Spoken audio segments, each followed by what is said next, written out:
Good afternoon, everyone. My name is Susan Klein, and if you are here, hopefully that means you're here for a webinar for the FY26 fiscal year Brownfield's Multipurpose Assessment and Cleanup Competition.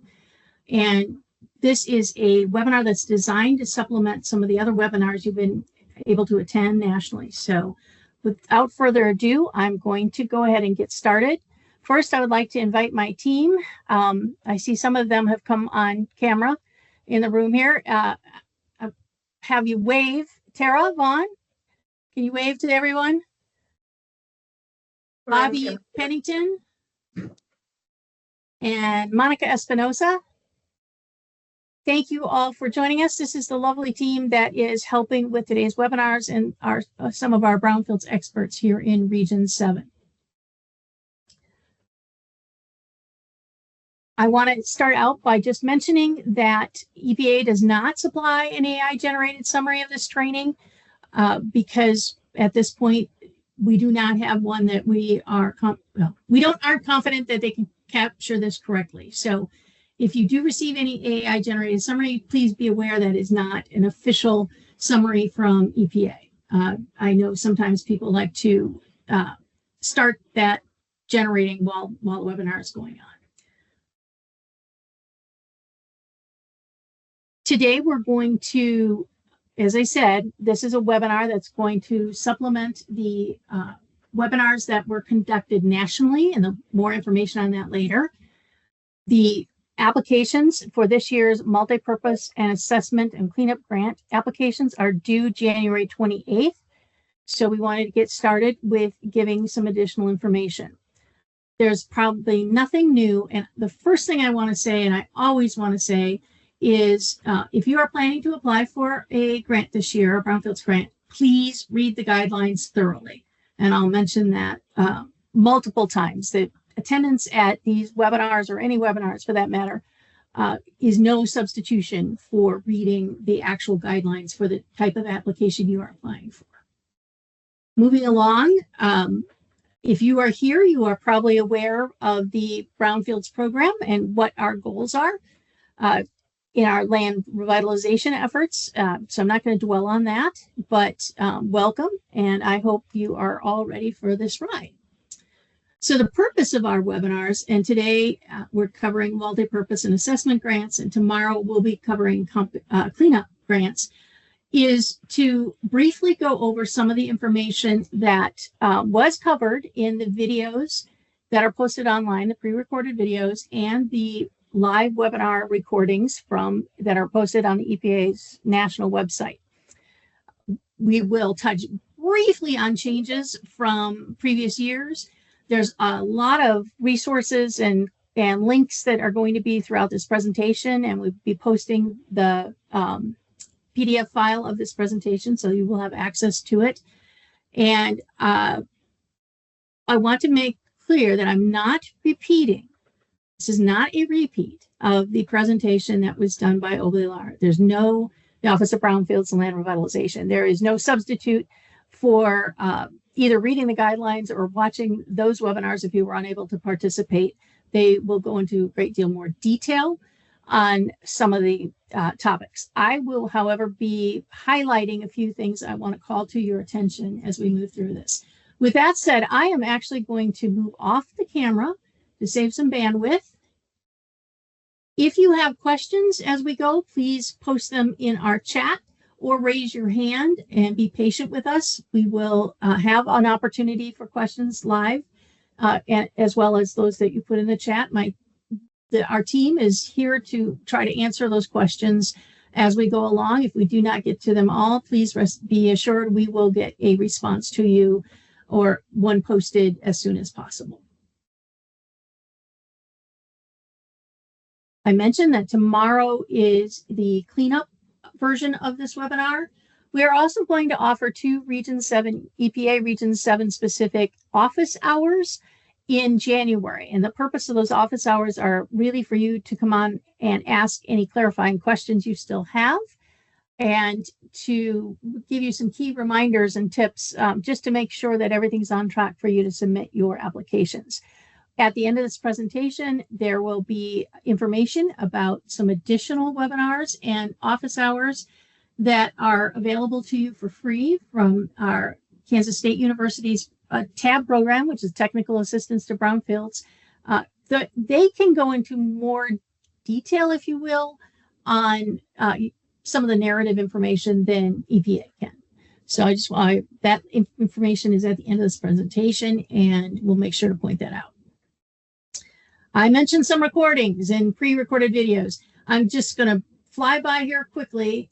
OBLR, which is the Office of Brownfields and Land Revitalization, has pre-recorded information about what it takes to submit your application and what the threshold requirements are. So those are not covered in the national webinars. You would need to watch the appropriate pre-recorded presentation for the type of grant you are applying for. We highly recommend that you do look at them, though, because there's a lot of information there that may answer your questions without having to consult with us, but you're always welcome to reach out to us. These are the two national webinars that were held live, and these are the recordings for them. And again, today's webinar is meant to supplement this, not replace this. There are a lot of grant application resources available to you on the EPA's MARC application resources page, which is linked here. I want to call that to your attention. That is where you can go to get the guidelines for the type of application you are applying for, the type of grant you want. It is also where there's a great deal of supplemental information. And just as a moment, slides that have this type of background are slides that were presented at one point or another in either the pre-recorded videos or the live webinars from OBLR. There are some slides that have a different background. I'm going to go to the previous slide, such as this. These are the ones that were developed by Region 7, and they should say Region 7 at the bottom. So these are fairly unique to our region, not that they're necessarily providing information that's new. It's just information provided maybe in a different manner. So moving on, the first thing I want to mention is there have been some changes from previous year's competitions. So it is helpful sometimes if you are familiar with those competitions or have applied under those previous competitions to visit this document to look at what has changed. And we have the major changes are all outlined within this document that's available on the national webpage. And also throughout this presentation, we'll be highlighting in magenta text, pink text, if you will, any changes that that are notable we want to bring to your attention. So there's a lot of acronyms, and I keep using them, and it's an alphabet soup. That's what federal government is. I only included this slide so that you would have it as a reference available to you as I'm speaking or afterwards, but I will try to stop and at least define my acronyms once or twice as I go through this presentation. And I apologize for speaking in that language as we go forward, if that's the case. There are a few things I want to point out about the Region 7 slides and even some of the OBLR slides. Orange text are things I'm trying to highlight to you, as I've already mentioned. Pink text is the text that has something that's new for fiscal year 26 competition. Red texts are critical things or things I want you to avoid. And in a few places, some of the slides are specific to a type of cooperative agreement. So today's webinar is focused on the multi-purpose assessment and cleanup cooperative agreement applications, the community-wide assessment applications, and applications for assessment coalitions grants, and those that might be submitted by a state or tribe for a state or tribe assessment grant. So these colors will be there repeatedly just as a visual cue to you what we're talking about. So that's all I had for the introduction, and I'm going to move on unless there's any questions. I don't see any hands. I don't see anything in the chat. So I'm going to go ahead and move forward. The next portion of this presentation is just an overview, a very brief overview of the two types of cooperative agreements we're talking about today, multipurpose and the 3 types of assessment grants. And again, I'm stressing this is an overview. More detail is provided in those pre-recorded videos, and definitely more detail is available in the competition guidelines. That's also sometimes called a notice of funding availability, or NOFO. I can't remember what the O is. I'm going to refer to it as the guidelines throughout this presentation, and those are available to you online. Thank you. Thank you, Tara, for including what the O is in NOFO. All right, so today, again, as I said, we're just focusing in on 4 types of cooperative agreements. These all include assessment activities, and the multipurpose grants also include some cleanup. So this is just some summary information for you about what we're focused on. If you are interested in applying for a cleanup cooperative agreement, please visit our participate or listen to tomorrow's webinar, as well as the topic-specific webinars that have been posted on the OBLR website.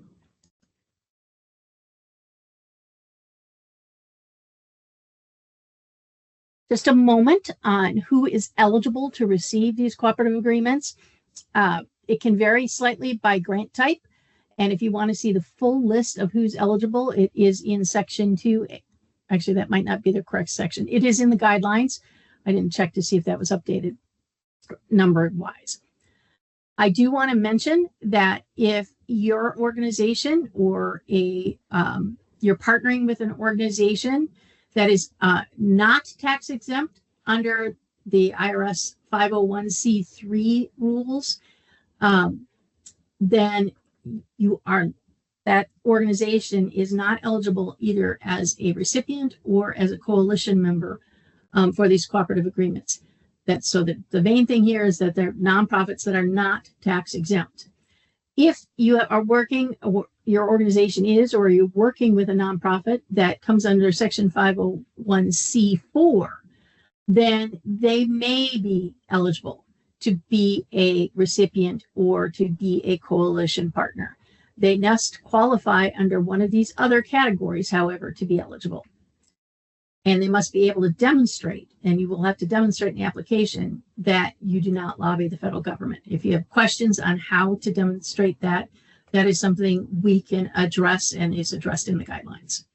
So governmental entities, some quasi-governmental entities, and cities, counties, and certain nonprofits are eligible for these cooperative agreements. If you are an applicant who is wondering what you can apply for this year, this chart is actually available online, and it looks a little confusing up front, but if you want to apply for a cleanup grant and another type of assessment grant, this will tell you whether or not your organization is eligible. There's also a page that will talk to you about if you have a current brownfields cooperative agreement, or if you are a member of a coalition with a current cooperative agreement, you'll want to consult this chart to see if you're eligible, and if so, for which types of cooperative agreements this year. A moment to talk about the types of activities that can be done under any of these 3 assessment grants. That's the assessment coalitions, the community-wide assessments, and the community-wide assessments for states and tribes, also known as CWAG Street. I like to say that, but I will try not to use the acronym. Have a variety of activities are eligible. The reason I wanted to focus on this is sometimes it gets confusing about what kind of planning you can do in those types of cooperative agreements.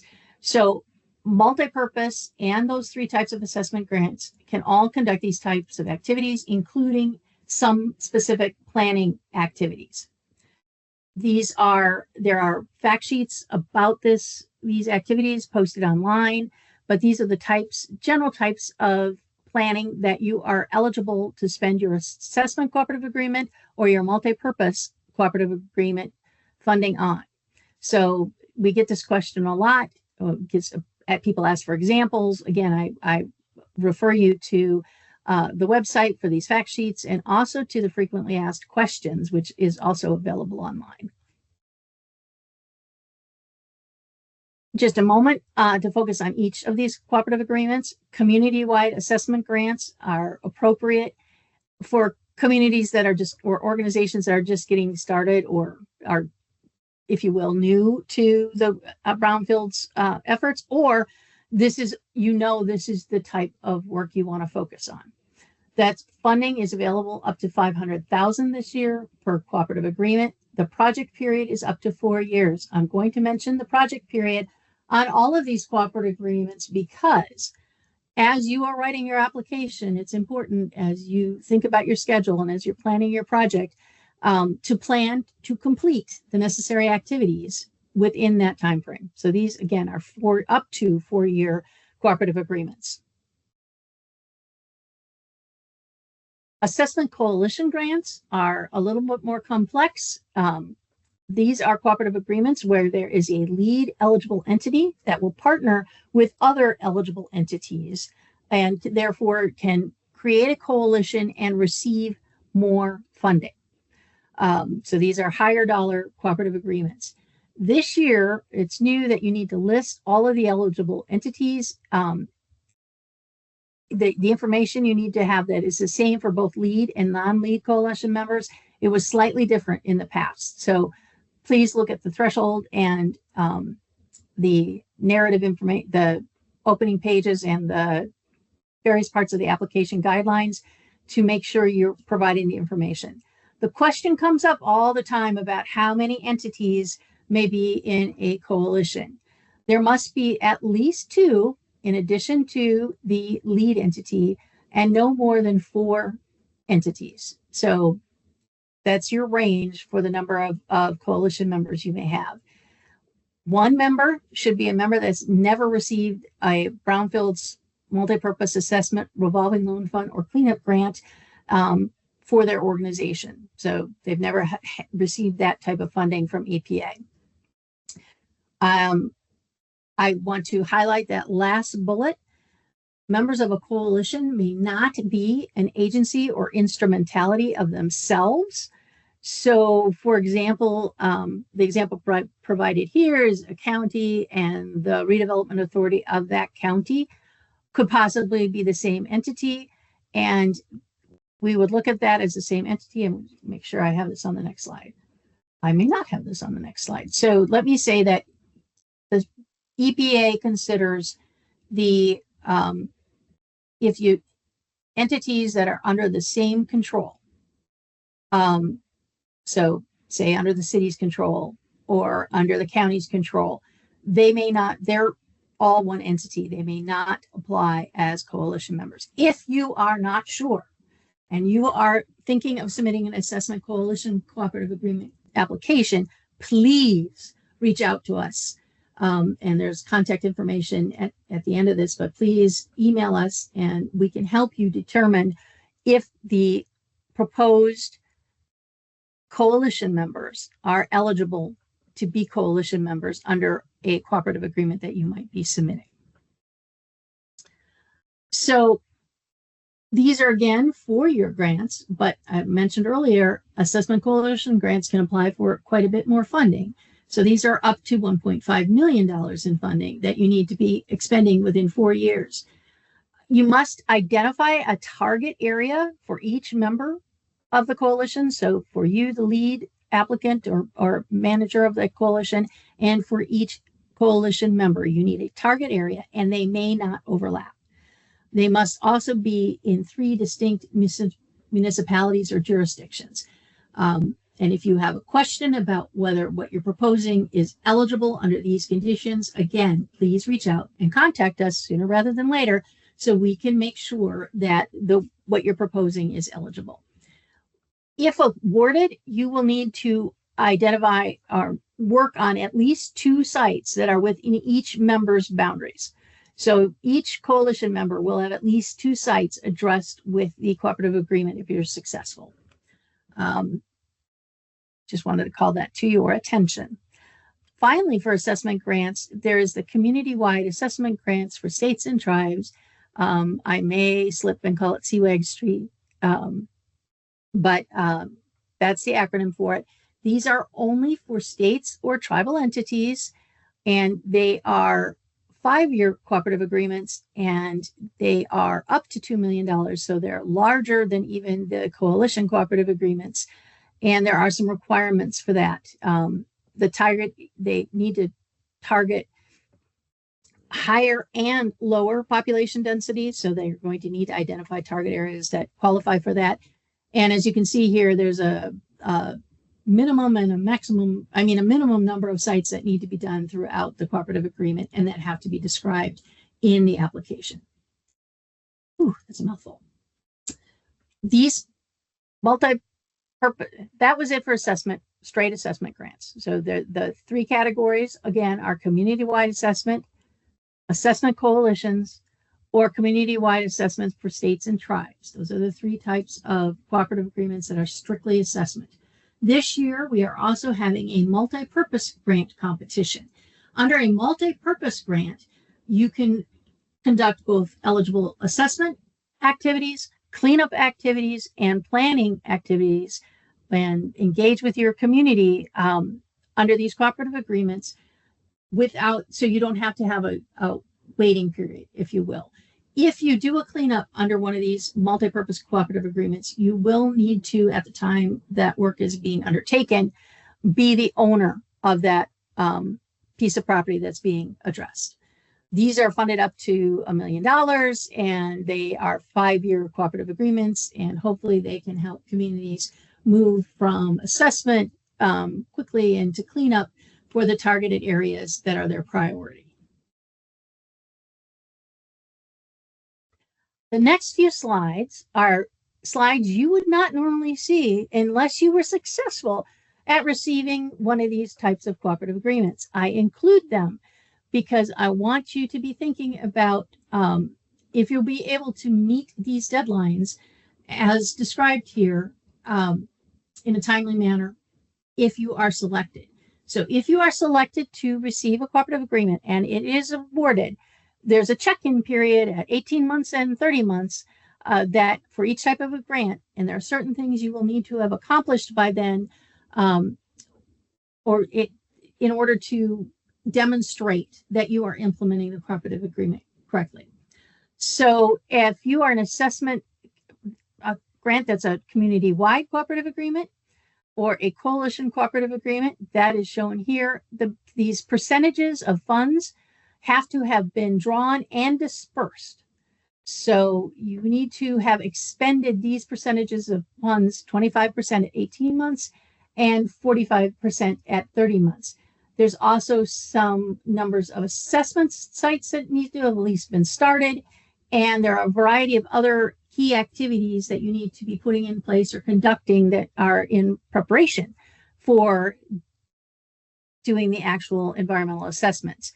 So this is a cooperative agreement. I keep calling it a grant, and sometimes I call it a cooperative agreement.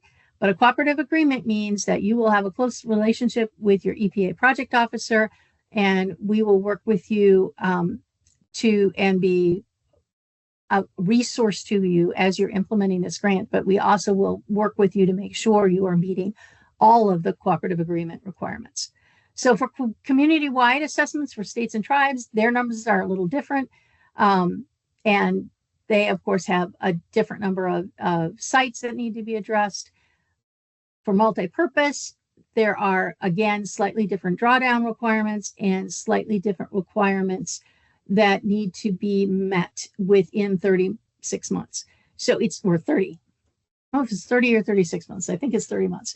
My point in pulling this in is I want you to be aware of the timeline that you will have to initiate and start some of these activities if you're successful, because you will want to be describing those timelines in your application. Are there any questions that I have not addressed? Bobby, have I missed anything? If not, I'm going to move forward.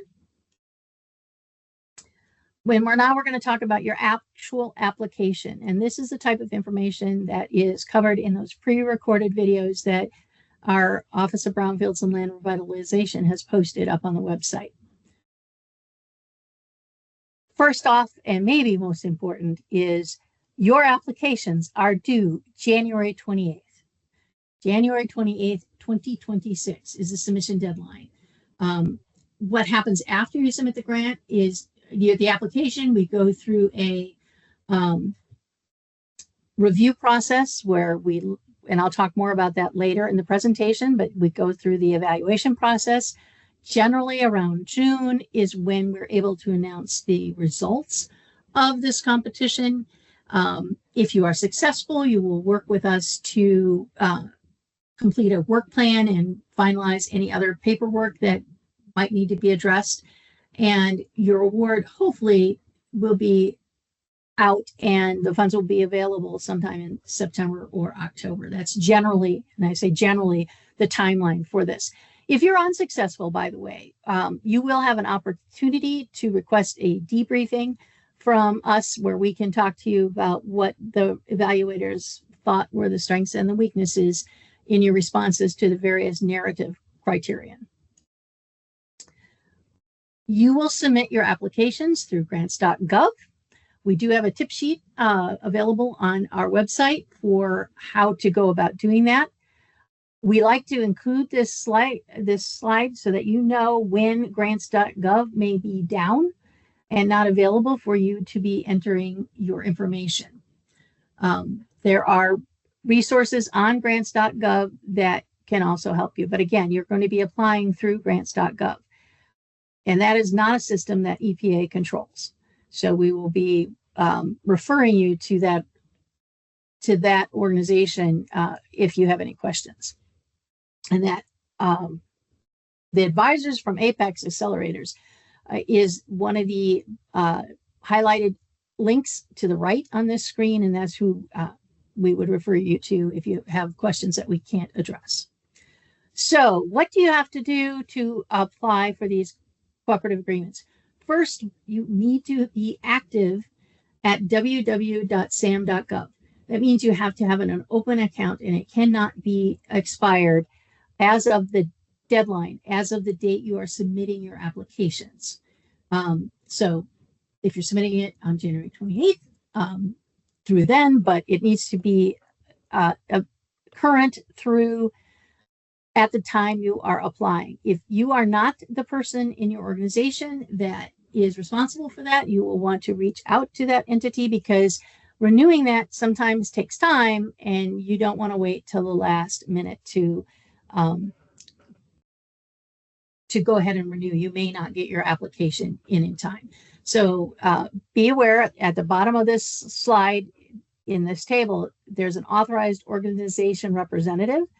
That is the entity that will have to submit your application and needs to be the one that is registered and have that active account. So if that's not you, be sure you start an open communications with that entity that person in your organization that has that role. Your application package. We're on mic. Susan? Yes.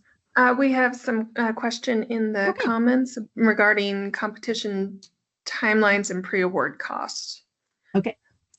I'll go back to that slide. I'm looking at the questions right now. Like, do you want me to read it out? Yeah, or? no, yeah, please read it out so that it will be on the recording. Okay.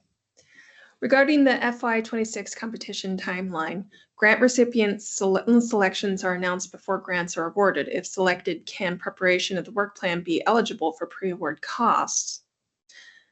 And then following that is regarding pre-award costs. If pre-award costs are approved, then is the award document backdated to start before these costs were incurred? Okay, I believe I can answer these questions.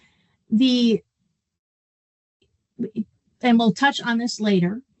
Costs for preparation of the work plan is a generally ineligible expense for these cooperative agreements, unless it is a part of your indirect cost rate and you are charging that to the cooperative agreement. So if you want to understand that more clearly for you and your organization, please send us the question via email and we will post a response to that. But in general, the costs of preparation of your work plan, whether before the grant is awarded or if you need to make changes after the grant's awarded or if it's in a pre-award Approved pre-award period are ineligible costs and expenses for these cooperative agreements, with some exception for certain allowed administrative expenses. With regard to the pre-award costs, yes, you can apply for a cooperative agreement that has a start date for the period of performance in the budget period that will predate when the cooperative agreement is likely to be awarded. That's what we refer to as a pre-award period.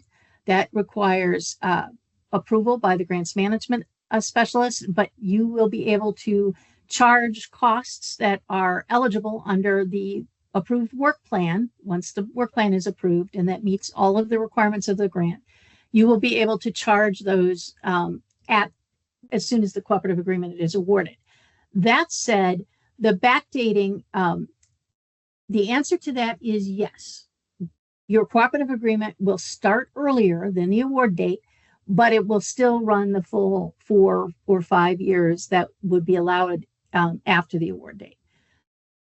Keep in mind that the period that you have for that pre-award period is limited.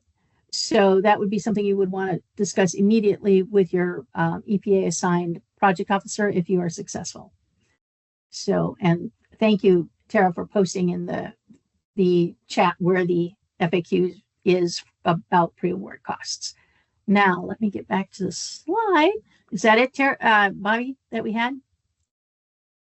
Yeah, I believe we've answered all the other questions in the chat. Okay. The next slide, I believe this is what I was on, is just a summary of what goes into your application package. When you go into grants.gov and you start working on your cooperative agreement application, these things will be listed and made available, and you'll be reminded to submit them. But these are some of these are forms that are required for any federal grant, and some are EPA specific. So you will be submitting an application, which is the SF424. That's the formal application. You're going to be submitting the budget, and you're going to do the pre-award compliance review. You'll also identify the key contacts, and that's important because at the time of selection, if your cooperative agreement application is selected, that is who we will be reaching out to. But number 5 is the piece I want to make sure you're crucially aware of.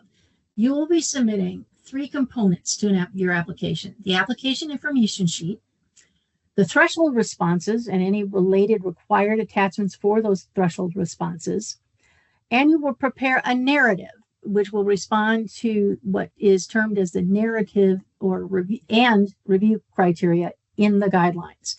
So that is the bulk of your cooperative your application, and we do request, if possible, that that all be presented in one PDF when you submit that application. I want to emphasize that a work plan is not required at the time of submission. That is something that if you are successful, we will work with you to get completed, but your work plan will be based on the information you are providing in your narrative responses. I also want to point out that there are some sample forms. I kind of highlight that it's helpful to look at the sample form, how it's completed for the SF424, the application for federal assistance, because sometimes there are errors that are simple to correct, and it's nice to get them correct up front. But some of those things we can address later if we need to. So take a look at those sample forms. There are very few exceptions to submitting through grants.gov. So if you have a good reason or an acceptable reason for a waiver, you have to request that ahead of time. We must approve that ahead of time. And there's no guarantee we will approve that. If you are in that circumstance, you're going to have to demonstrate that you've made every effort to complete all the prerequisites that you would have to do to apply through grants.gov. I emphasize this too because if you have a last minute issue with submitting a application in grants.gov, whether you're power goes out, or your the system's not, for whatever reason, you don't get it uploaded because you're too close to the deadline. That is, if document what's going on, take screenshots, pictures with your phone, document what's going on, and let us know. But unless it meets this pretty high threshold of every effort has been made, it's unlikely that we'll be able to accept your application through a different system. So I just want to emphasize that, not to scare you away, but I'm going to emphasize that to remind you to attempt to submit your applications early to avoid any system issues. So this is similar to one of the slide I had a couple of slides ago, but a little bit more specific. Again, there's 3 components to your application: an application information sheet. And I want to remind you that does not include a summary or overview of your project. You're going to be describing that in your narrative. And it must be on the letterhead of you, the applicant's organization. Any extra information in there that's not requested will be removed, redacted, and not available to your reviewers. If there are required attachments, and that's sometimes applicant type specific or application type, grant type specific, you will also attach those to you with your threshold responses. So that second required attachment is a response to the threshold requirements, which goes through all the things that you need to address to demonstrate your eligibility for this cooperative agreement, and any additional attachments that might require. Finally, there is the narrative, and the narrative is the portion of your application that is evaluated and scored. And that's why that's important to be aware of. The page limitations are hard. Any pages that are submitted that go beyond the 10 or 12 pages that you are allowed will be removed or blacked out. Regardless, in some form, it will not be taken into account in your score. So stick to those hard page limits, because you want every point to count. So I'm going to take a look at what goes into the application information sheet, but I'm just going to focus on these 3 areas that are highlighted in green. But these are the elements of that information sheet. It can be 3 pages, up to 3 pages. It must be on your organization's letterhead, and that organization needs to match the organization that is listed on your federal application form, the SF-424. So make sure that it's consistent, that you are the applicant and you are in both places. But let's move on to discussing the areas I wanted to target. Stop, wait a minute.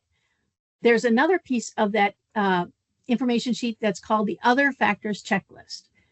And those are considerations that, this isn't completely accurate, but if you are in a tie, if you will, between with other applications that are scored at the same or very similar level, sometimes those other factors can be used by our decision official to select 1 or 2 more applications of a specific type.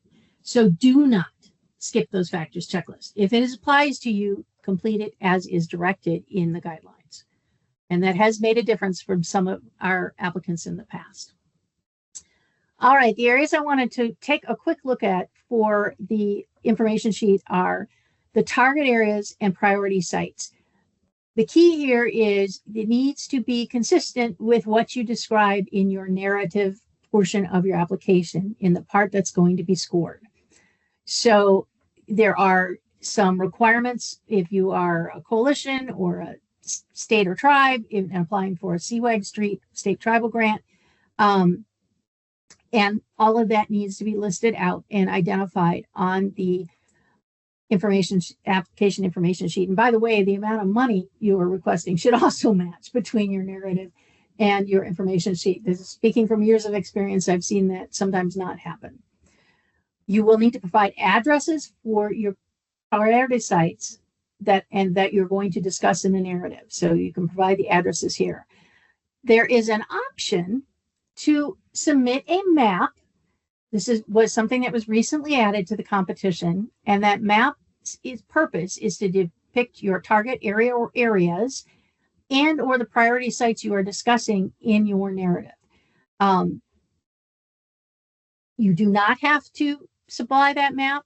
It is not going to be scored or evaluated. It does not count against the application information sheet page limits. It's an allowable attachment, if you will, to that.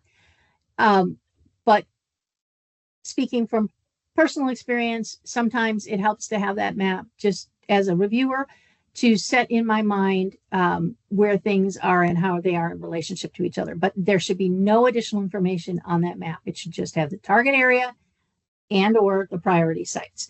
Any additional information to that would be removed and could risk having the map removed completely.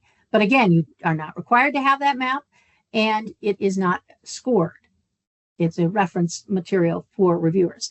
There is a frequently asked question, C25, and I believe I might even have it on the next slide, that you might want to consult. And EPA also has some mapping tools that you might be able to use to complete that. We don't refer you to any specific mapping tool.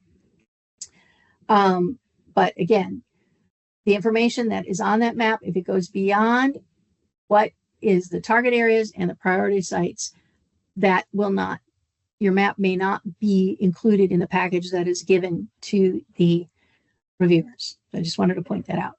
Now, a brief note about the frequently asked questions, the FAQs.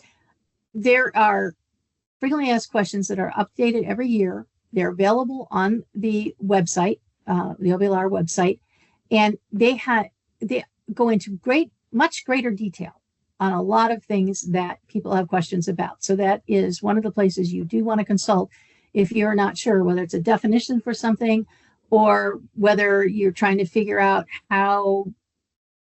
if you're trying to understand better what EPA is looking for in an application, that's one place you might want to look at. All right. Another piece I wanted to highlight it on an application information sheet is that you must have a letter from the state or tribal environmental authority, unless you are the state or tribal and environmental authority. That letter must be current, and it must identify your plans for what you're applying for. So a few things to mention here: you do not want to substitute any kind of other letter. You want a specific one for this application. You cannot submit something that is not from a state or tribal authority, and do not use the one you got from your state or tribe last year. Make sure it is current.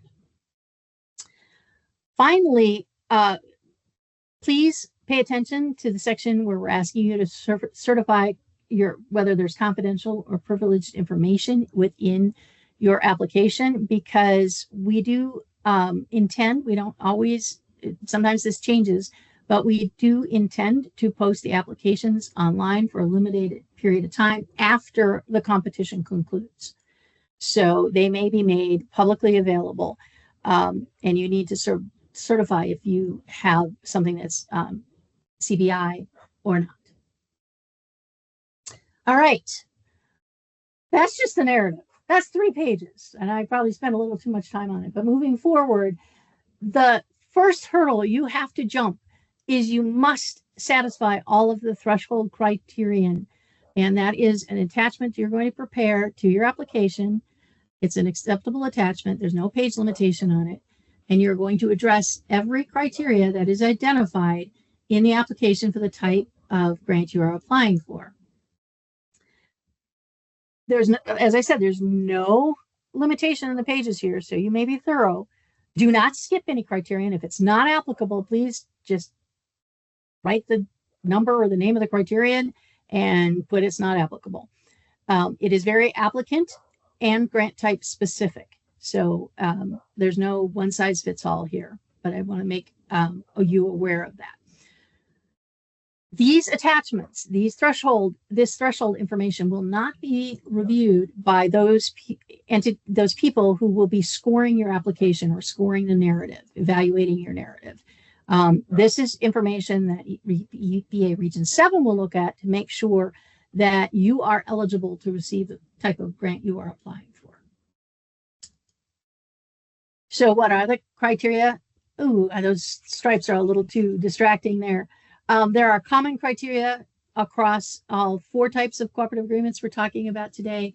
And there are some that are distinct to the type of cooperative agreement you're applying for. I first of all want to talk a little bit about applicant eligibility. There is a list of the types of applicants that are eligible in section 2A of the guidelines.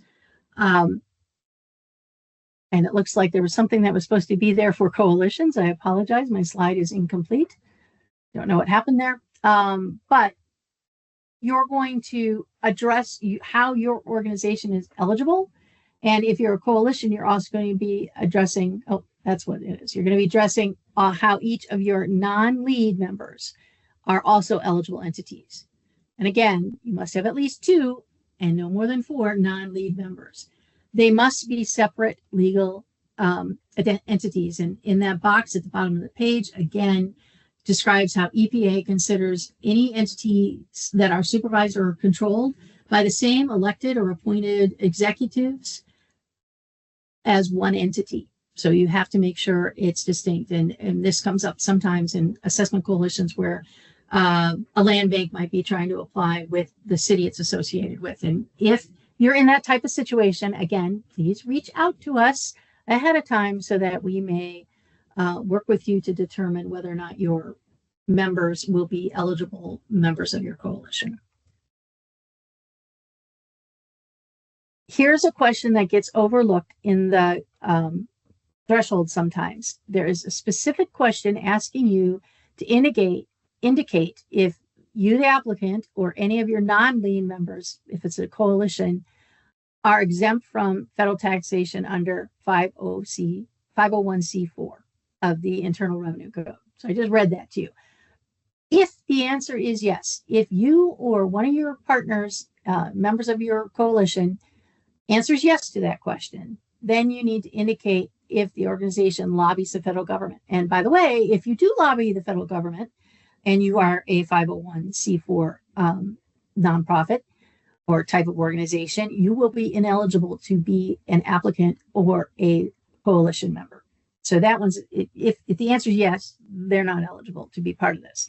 If the answer is yes, but the organization does not lobby, then you need to attach a legal opinion that states that the organization does not lobby, not just the lobbying form that is a standard form, but an opinion from an attorney that is indicating that the organization does not lobby the federal government. If that's the instance, then it is possible to be an eligible partner. But you must also qualify as one of those eligible entity types.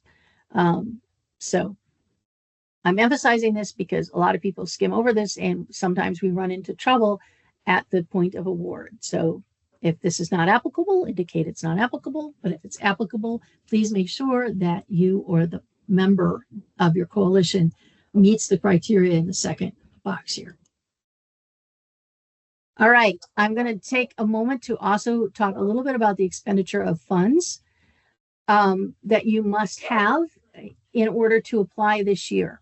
So this is for current EPA Brownfield Cooperative Agreement recipients. You have a current and open cooperative agreement.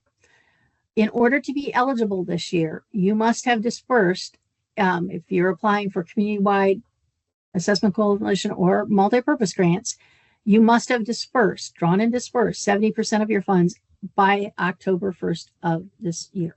So this past October 1st, 2025. If you have not and you cannot demonstrate that, you will not be eligible. If you have a question about that, please talk to your EPA project officer so that we can make sure you will be an eligible entity for this year's competition. If you're a state or tribe that's applying for the big grant, the Seawag Street grant, the disbursement requirement is a little less, it's 60%.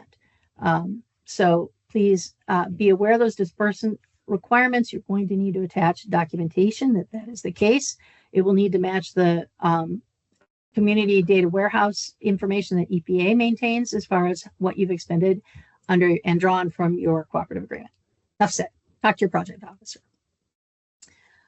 Finally, under multipurpose cooperative agreements, I want to just touch base on a couple of the grant type specific requirements because this can get confusing. Under a multipurpose cooperative agreement, you are going to only have one target area. Now, that target area can be large, but there needs to be a target area and a reason that that is your target area. You will also have to affirm that at the time you're applying, you own one of the sites that you're discussing, or at least one site that could be a potential cleanup site. And if you have a question about what we mean by own and you don't have fee simple title and you want to look for clarification on a different type of title, please reach out to us. But you're going to need to affirm that you have one site as the applicant that you own that meets the definition of brownfield and where you would otherwise be eligible to receive funding on it. Now, that said, if things change and even though you identified it as a priority site in your application, it does not end up being a site that you are going to clean up. If that happens, you're not required to actually address the site. We just want to know that you have at least one cleanup site that's potential, has great potential for being addressed under this cooperative agreement. You will need to send those cleanup portion of your funds.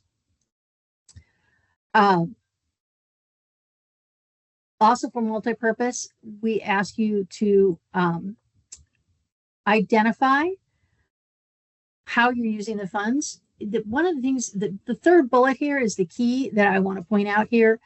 You either need to have a feasible reuse strategy for at least one site, or you need to have an overall plan for revitalization. So either one of your priority sites needs to have a plan. You already prepared a plan for what's likely the reuse will be, or you're going to need to have or be planning to develop an overall plan for revitalization of the target area. Again, the guidelines goes into details, and there are some of our FAQs on what we are looking for here. And you can reference, this is one instance where as a response to the threshold, we ask you to reference information in your narrative that will demonstrate that. One note on something that we're looking at fairly new for the assessment coalitions is that new this year, if you are the lead member of an assessment coalition, you have to have the legal authority and you need to demonstrate it to expend funds on behalf of your non-lead coalition members. So you're going to attest that you have the legal authority to spend money within their jurisdictions is what it comes down to. And this has to do with if your geographic boundaries don't encompass those of your non-lead members. So get a legal opinion and demonstrate you have a legal authority to conduct that work. If you have a question about how that can be structured, that is something that you can submit to us and we can help you determine whether you're be eligible in what you are proposing. So this is new this year. This is for assessment coalitions, but you need to be prepared to indicate you have the legal authority to expend funds for each of your non-lead members' projects. All right, that's threshold. Do we have any questions pending on the thresholds section? I didn't go into everything in detail. As you can see from here, there's several items that I didn't discuss, but they are all addressed in those pre-recorded videos that are available online. I'm not hearing anybody chime in with a question. I see some questions are being answered in the chat. Thank you. Thank you. Thank you to my team, our team. And let's move on then. So someone just please. raised their hand and I wanted to just let you know about the time. We're about an hour away from the end and about a little less than halfway through the slides. Got it. Thank you. And I talk very fast. I will make this. I will make this. I don't know if I will pronounce your name correctly. So the person who has their hand raised, if you want to unmute yourself and let us know what your question is. Because actually, I can't see your entire name on my screen. Anetra Thornton. You are muted if you're talking. Sorry, I was trying to unmute. There you Listen go. for us. Hi. Hi. So I think I was just a little bit confused, and this would be back at slide 41 when you were talking about a letter from the state or tribal environmental authority. Is that for all applicants? Like if we're applying for the multi-purpose, is that for us as well? Or was that just for coalition? I don't know I got confused. who you are, but it is for all applicants that are not the state or tribal environmental authority themselves. Okay. So I just wanted to make sure. it is necessary to get that letter if you are not a state or tribal environmental authority itself. So does that answer your question? Yes. Thank Okay. you. No problem. All right, I'm going to move back to just briefly talk about the application evaluation process. I've talked about the review of your applications. I want to expose a little bit of the black box, if you will, here. The first step in the review of your application, once we've received it through grants.gov, will be a threshold review. The home region, or in Region 7, that would be us, for any applicant who is from our region, which is Iowa, Kansas, Nebraska, and Missouri. Any of those 4 states, we will review your evaluation, the threshold criteria, to make sure that you pass threshold. We are allowed to seek some clarification, but if there's information that is just plain missing, then you may fail. We will be in close contact with you if you are heading in that direction, just to make sure that it's not something that we can get supplemental information on. But your application has to pass that threshold before it gets scored or ranked, if you will. There are 4 ranking criterion or scoring criterion, whichever way you like to think of it. 3 of those are reviewed by a national panel, and I'll talk in a minute about that. And 1 of those is evaluated here at home by your home region. So if your application from our region, we would be looking at it. The 2 pieces, the national panel and the regional ranking evaluation, get added together to create your total score. And we put all those scores for the type of application you're applying for together, and our decision official selects the highest ranked, those that score the most points. The national panel, I want to call your attention to who you're talking to in your narrative, because and what they are looking at. So in the narrative, the part of your application that's scored, that will be reviewed by Brownfields program staff from anywhere in the country, or staff from what I call sister or similar federal programs or EPA programs. These are people that should be know the Brownfields program. So that is not new to them, but it's not going to necessarily be someone who knows Region 7, who knows your city or your state or your county. So you want to make sure that in that narrative, any information they need to be able to give you a favorable evaluation, you've provided in the narrative. Those evaluators do not look at the threshold responses.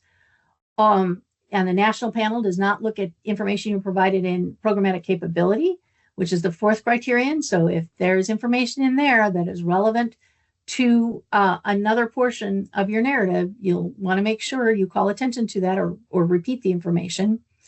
I want to really highly recommend that you look at the section 4C of the guidelines, which is the and 6B, and flip back and forth between them. The first section, 4C, provides a narrative criterion. This is what we are asking you to provide a written response to. So that's the narrative we're talking about. You're going to provide responses to all of the criteria and sub-criterion that are identified in that portion of your grant guidelines.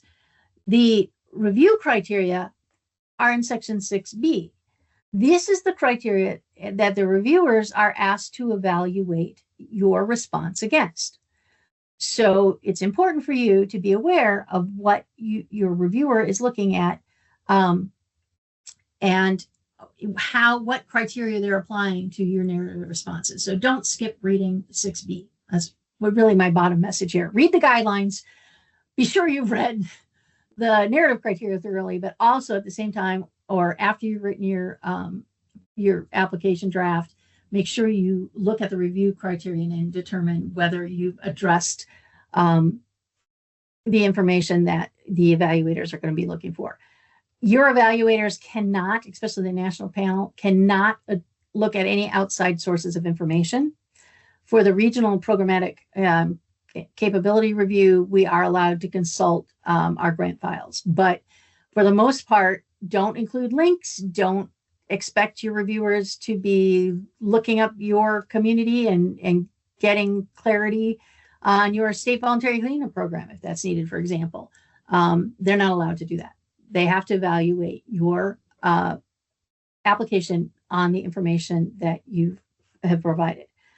So I've probably said this, I keep emphasizing this because I think it's important, is to think like a reviewer as you're writing your narrative. Who are those evaluators or reviewers? Again, it's some people from all over.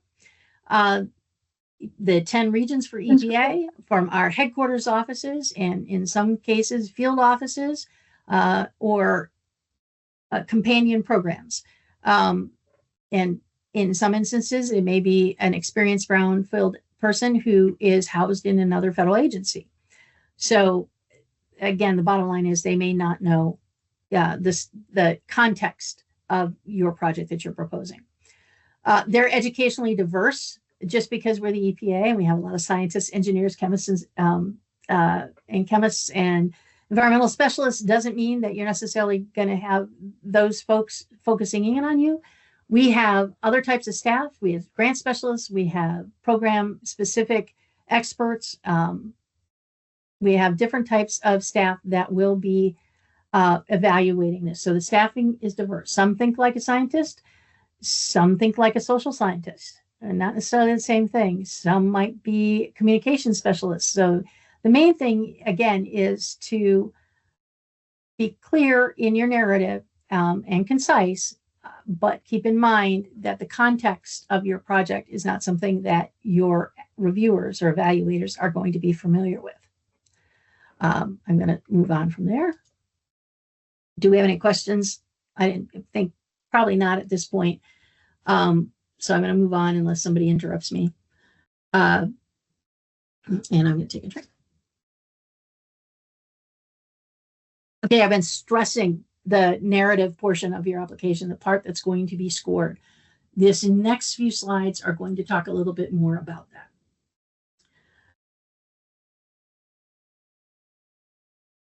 None of this should be a surprise. What makes a strong application? You have defined your brownfields challenges. You have considered what it's going to take to move your target area and your priority sites all the way through to revitalization. You have good community support for what you're doing, and you have clear objectives for what you're going to accomplish under the cooperative agreement or the grant. And you're going to demonstrate all of that in your narrative responses. First tip, I'm going to count how many times I say this in this presentation, but read the entire guidelines for the grants you're applying for. That is the bottom line. Anything we say in a webinar, anything else that is a supporting fact sheet, the bottom line is follow the guidelines. So if it's contradicted somewhere else, read the guidelines. I've already talked about the second tip, which is make sure, write as if the person reviewing and scoring your application knows nothing about your community. Avoid acronyms, even though we use them, and very technical or specific jargon. There may be a term that's specific, for example, to your state voluntary cleanup program, where you're going to be conducting a cleanup under a multi-purpose grant. Make sure you spell that out, because that reviewer may be from a different state or be familiar with a different state's program, and they may not use the same terminology. So again, be be as clear as you can be. Respond to every criterion and sub-criterion. If it's not applicable, still number it, refer to it, and say it's not applicable. Although I'm hoping there aren't going to be any of those that are not applicable. I highly recommend that you number the pages for your narrative, and that you go through your responses in order of the order that's in the guidelines, and identify your responses to each by either numbering them. You do not have to repeat the whole name of a topic, but it helps your reviewers immensely if you can organize your application in that order. The quality of your response is extremely important. And this is where I want to refer you back again to the review criteria, the scoring approach that is laid out in the guidelines for your response. So again, if you get your application drafted and you can have somebody look at that and compare it to the review criterion, or if you've been doing that all along, that will help you have a much stronger application. And there are some resources available to you through our Technical Assistance to Brownfields program. There'll be references at the end of the slide that can also assist with that. You want to keep those attachments organized so that you have this all in one document, but you have your narrative criterion, your information pages, those first 3 pages, and then your attachments are clearly identified. Do not skip attaching the threshold criterion. The application will not succeed if you do that. And I've had that happen in the past. Readability is important. We do provide suggested fonts and such. Keep in mind your reviewers are going to be looking at a lot of these applications in a limited amount of time. So the easier you can make it for them to read, the better. So what are those narrative criterion? They are the project area description and plans for revitalization, and there are several sub-criterion under that. Community need and community engagement. The task description, cost estimates, and measuring of success. And those 3 topics are the part that is scored by the national panel, the national reviewers. The last topic, programmatic capability and past performance, is looked at by the home region for that application. So again, if you're from one of our 4 states, the application is from one of our 4 states, then Region 7 would be evaluating that criterion. The points vary a little bit by type, and the criterion can vary slightly by type. So be sure you're responding to the correct guidelines, and that you are responding to the question in the narrative in the place, in the logical place where that is being requested. I have here in red that if you provide information that is necessary for an evaluator to score a subcriterion, but it's somewhere else in the application, even if you direct the reviewer to that application, to that portion of the application, that could negatively impact your score. You may not earn all the points for that. It can be looked at less favorably by reviewers. All right, the next few slides, I'm going to go into just a little detail about each of these narrative criterion. I'm not going into them all specific. I'm not covering all of the subcriterion. That is something you need to go to the national webinar recordings for. However, I'm going to elaborate a little bit on some of what was presented in those recordings. For the project area description and plans for revitalization, the first major criterion, there are 3 sub-areas. There's the target area in brownfields and several sub-criterion under there. There's a section about how you're going to revitalize your target area. And then there's a section that's about your strategy for getting the resources necessary to take your projects all the way through revitalization. There are specific sub-criterion under each of these. But the point here is that this section, your narrative response here, is going to set the stage for the rest of your answers throughout the application. When you're looking at community need, when you're talking about your budget and the tasks you're going to conduct, and when you're looking at whether your organization has the capacity to do this work, This is where you're setting the context for all of that, is in your responses to criterion 1. If you're a coalition applicant, you will need to provide information for all your coalition partners with respect to their target areas and priority sites. And remember, those cannot overlap.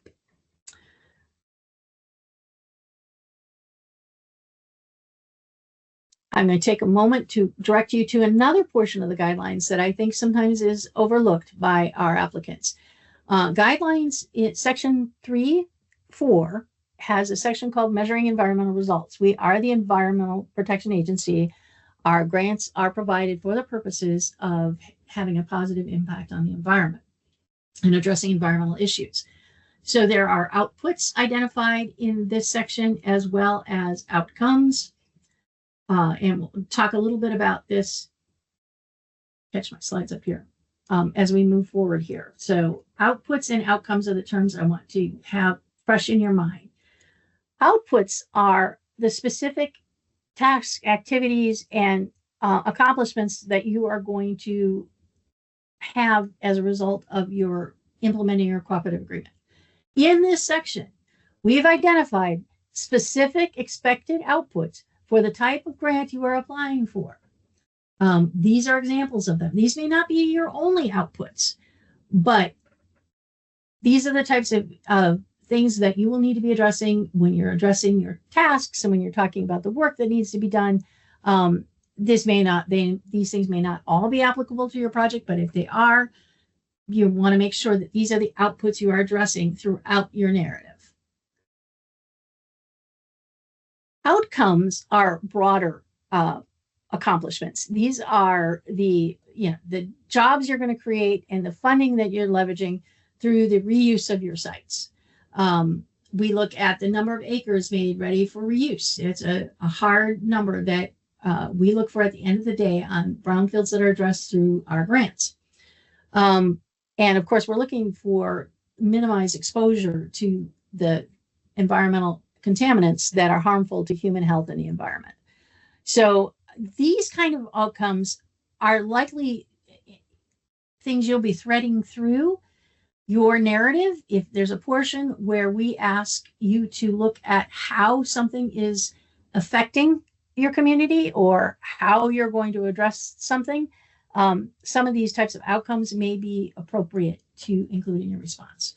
So I'm just directing you to that section of the guidelines because I think a lot of people don't necessarily go back and look at that. That's why we say read the entire guidelines.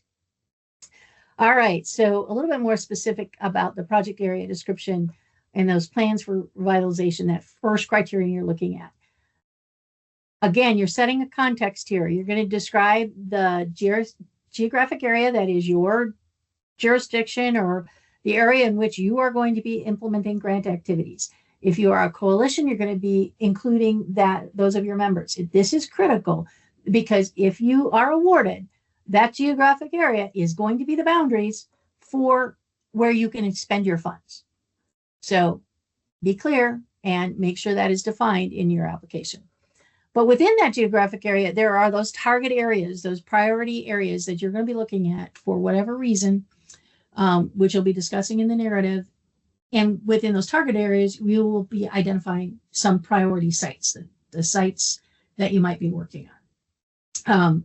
That's all going to be threaded through your narrative. You're going to be looking at what the impact of any brown issues related to those brownfields are on your community. You're going to talk about your plan for finding additional sites if your priority sites aren't going to use all of your funding. You want to make sure that you can demonstrate that the work you're going to do fits into the community's current revitalization plans, the broader community, and that you've identified and anticipated the correct outcomes for your target area that will help with revitalizing brownfield sites. So this is your whole strategy of how you're going to do this and how you're going to pay for it. That's this section. So again, I said it's sort of divided up into 3 sub areas. The first of which is the target area in brownfields. There are specific sub criteria here that I'm not going to cover.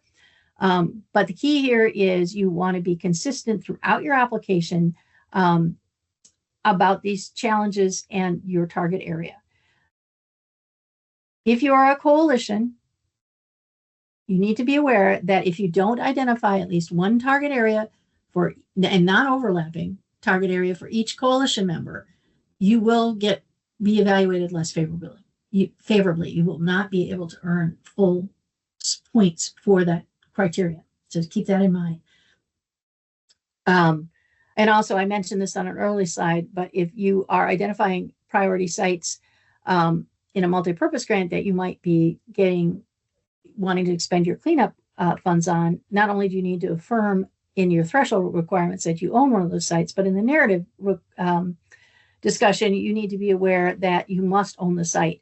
The recipient, the cooperative agreement recipient, must own the site at the time that they're going to conduct the cleanup. And that's an eligibility review that you would work with your project officer for after award.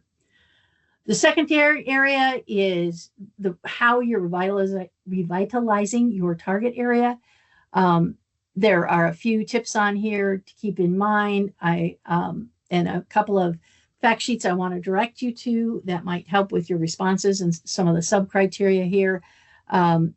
It always helps to be able to refer to existing plans within your community that your project's going to fit into. Now, if there aren't existing plans like that, that's okay too. You're not going to be scored because it's not there, but it is one way to demonstrate that you are aligning with your community's needs and plans.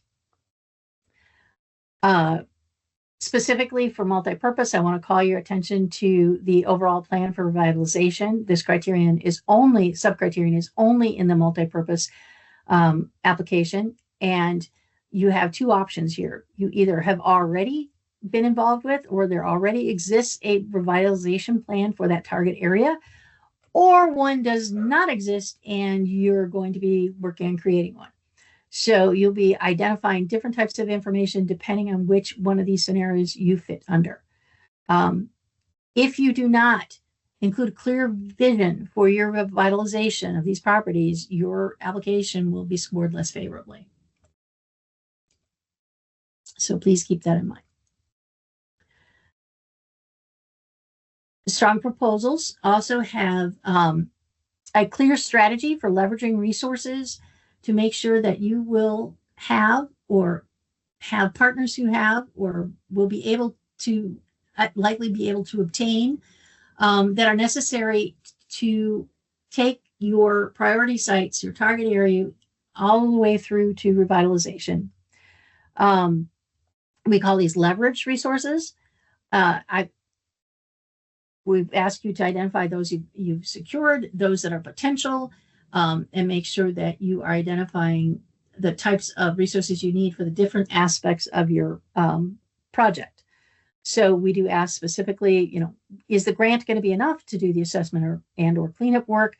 But we also are asking, what other resources you'll turn to do the rest of the work, the implementation of your vitalization plan, broader community engagement that may need to be conducted, those types of activity. I highlighted the and or on this slide because I wanted to just mention briefly. One of the things I do as a reviewer, and it may be helpful to you, is I go through and identify in the evaluation criteria everywhere there's an and or an and or, and I highlight that. Because if it's an and, you need to make sure you are addressing it. If it's an and or, you only need to address that aspect of the criterion if it's applicable to you. So be sure to pay attention to the ands, the ors, and the and ors in the criteria. And this will be both in the narrative criteria and also in those evaluation criteria. Because you don't want to miss something because you missed an and. Enough said on that, I hope. The second criterion, so I'm wrapping up the first criterion of the narrative and moving on to the community need and engagement section of your narrative that you're going to be preparing. This is where you're going to talk about how the grant will meet the needs of the communities that are currently unable to secure necessary funding or resources to do this work. there are several sub-criterion under here, and it's going to get at these various different aspects, how the grant will help the populations that have the highest adverse health conditions, and we'll talk about that in a minute, that are economically impoverished. So in this section, you're going to be describing the situation, the context of these populations and individuals that are impacted by your project, but also how this project will benefit them. So there's an and in there. So make sure you look for the and in the evaluation criteria. There's also a section here where you're going to talk about the types of roles, involvement, and mission of the community groups you're partnering with or the other entities you are partnering with to make sure that this project is a success. And finally, we want to see a clear communications plan that is based on input from the public and those who are most impacted by the work you're doing at the site. So that is a piece of this criterion too. So there is some information out there. It gets confusing when you get in this section because we use a lot of terminology that may not be familiar to you. So I'm going to direct you to the frequently asked questions to get this information. For example, there's a frequently asked question about health, examples of health, welfare, and environmental and demographic information that could be helpful in your application and where you find that. We highly encourage you to include data that supports the need for your community. So again, those FAQs, those frequently asked questions, are a huge resource, and I want to. Hey, Susan. Yeah. We've got Please. a question in the chat. Okay. That was asked. It might have been on the previous slide. It says, "Why is mission highlighted?" I will get to that. Thank you. That comes up on one of my slides here, and if I don't get to it, I will come back to it. Good catch, though. That's important. The second part of your community need portion of your narrative is whether your community's need for funding is because the community has a small population and or is a low income. In order to receive full points under that subcriterion, you must have a community, a population that the community you're addressing fits into one of those two categories. So one or both, but be sure to address that clearly in your application. And you can't see me because I'm off camera, but I'm making hand gestures with that to emphasize the importance of that. There are then three additional subcriterion to look at. The first is the health and welfare of sensitive populations. And again, if you need more information about what a sensitive population is or what we mean by health and welfare, go to the frequently asked questions. There are some examples there. But you're going to define who those are, and you're going to also tell us how this grant will change their condition or assist those communities. How is it going to have a positive impact, reduce the threats those communities are facing or those populations are facing? The second subcriterion is whether or not you are targeting a community that has greater than normal incidence of disease and adverse health conditions specifically related to cancer, asthma, or birth defects. If you are not able to demonstrate that you have that greater than normal incidence of cancer, asthma, or birth defects, your response will not be able to be fully scored. You can only get up to 2 points of the 5 that criterion is worth. So I can't emphasize enough. Cancer, asthma, or birth defects. In the FAQs, we talk a little bit more about what we mean by greater than normal incidence. And I believe there's also some suggestions on where you can go to get information that would support that in your community. And I believe some of our technical assistants for brownfields providers can also assist with that. And your state might be able to help with that. Your health department might be able to help with that, but look for those indicators. Finally, this last subcriterion here is whether or not you are the populations that are impacted because of the brownfields because of the priority sites you're looking at and within your target area, is that population impoverished or disproportionately impacted? Again, I'm going to direct you to the FAQs on this because this is a slightly different criterion than we've had in the past. And I want to make sure that you are looking at the ands and the ors in this criterion. And you are describing both the situation of that impoverishment or the disproportional impacts, as well as how, again, the cooperative agreement, the work you're doing is going to have a change that condition.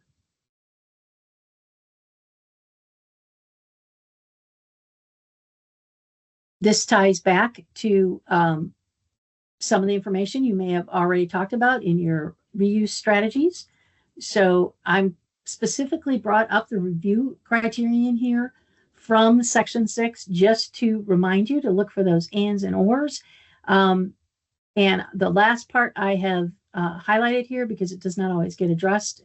And it's in several of our criterion is how this project will address the issues that you'll be discussing, or help to identify threats and reduce those threats in the future. So these are, I can't emphasize enough, I've been doing it a lot. Read the review criterion as you are preparing your narrative responses. Finally, we get to the community engagement portion of your narrative. For multi-purpose grants, we need you to describe your prior and ongoing community involvement. But for all the other types of grants, including multi-purpose, we need you to describe the project roles and the project involvement of the local organizations, entities, groups, your project partners that are going to assist with this specific project, with the implementation of the cooperative agreement successfully, but also with the taking the project through to revitalization. We have a suggested table in the guidelines that looks something like at the bottom here. And once again, entity's mission is highlighted in pink. We've asked that you identify not just who your partners are and how they're going to be involved in the projects. Are they a member of a Brownfields Advisory Board? Are they, is it, a local community group that's helping with getting information out to the neighborhoods that are impacted? But also the mission of that entity, what type of entity it is, what that mission, how it fits within. You're going to provide the mission. It should match up with the work that they're going to be doing on this project should fit within the entity, your partner's mission. We've had to ask this because sometimes the name of an organization or entity does not make it clear what kind of entity it is. Is it a environmental grassroots entity? Is it churches are usually identified, but is it a neighborhood association? And what does that mean?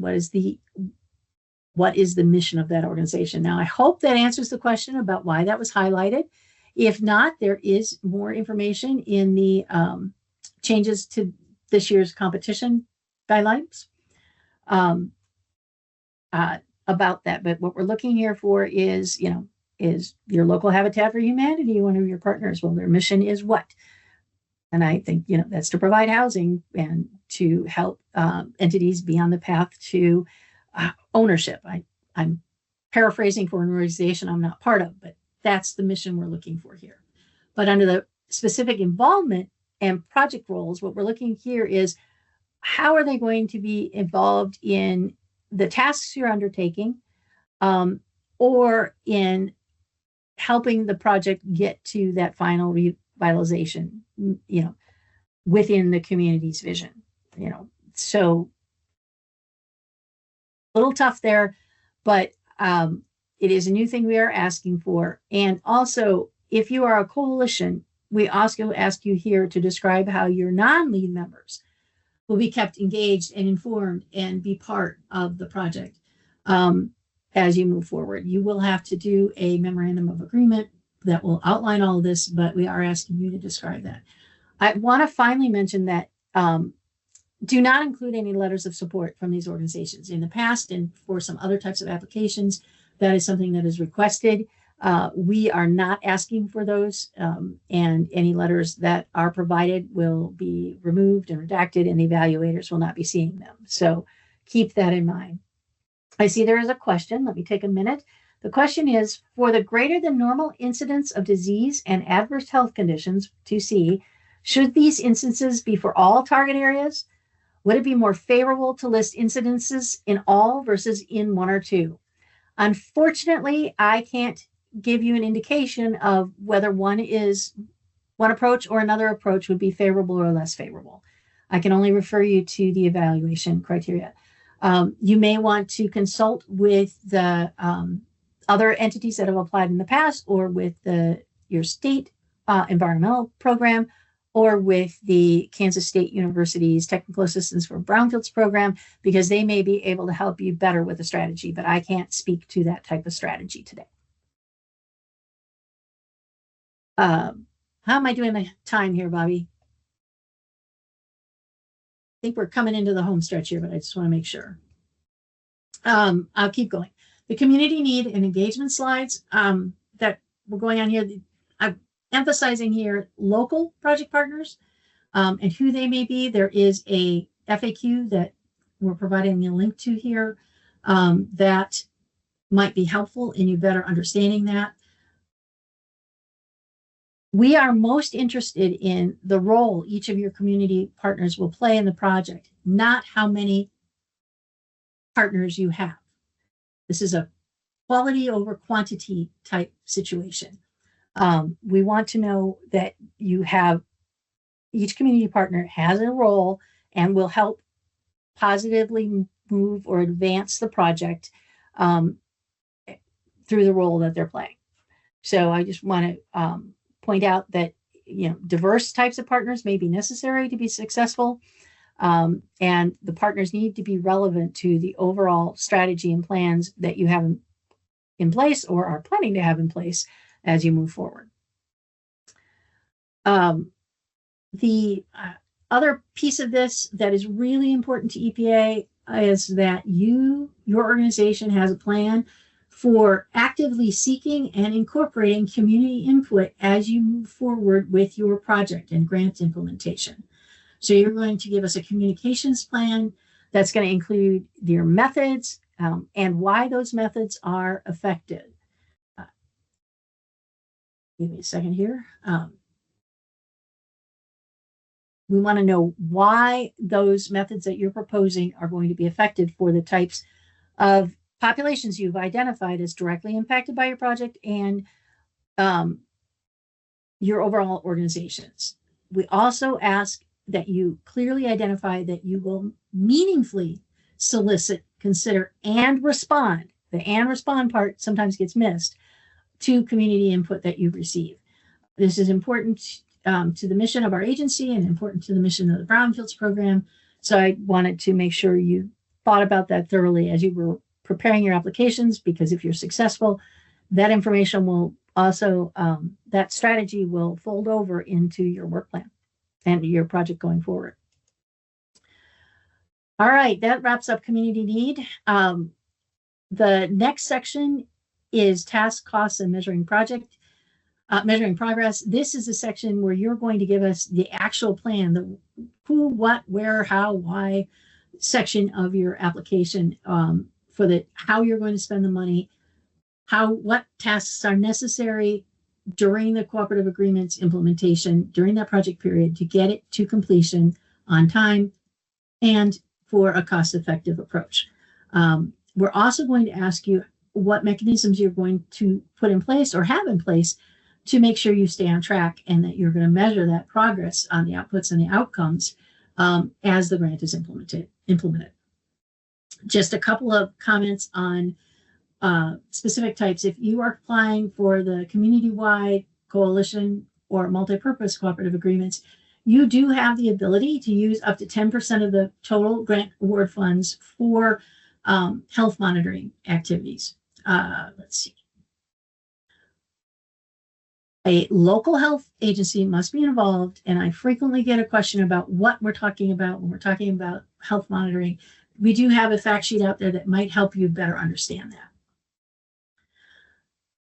Also, for all the grant types, if you are applying and you want to charge your indirect rate or what we would call direct administrative costs, these are the costs that are related to your organization's management of the project. Those cannot exceed 5% of the total grant award. So if you plan to include indirect costs, that's allowable, but it must not exceed 5% of the budget. The next sections are where you're going to talk specifically about the major tasks and related activities, and a few key aspects of your project, such as if you're planning to make any subawards, whether you're going to include participant support costs, maybe to help pay for the participation of a community leader in your project, and whether you have a thought out plan will be as the steps that need to be conducted to complete the grant will be part of your discussion here. Now, if applicable, if, for example, if you're not planning to charge your administrative, your personnel costs, this is the most common example, your organization's personnel's costs to the cooperative agreement, that's okay. But you need to, but it's obvious, at least I hope it's obvious, that you will have, as the grant recipient, personnel costs that are related to the implementation of the grant.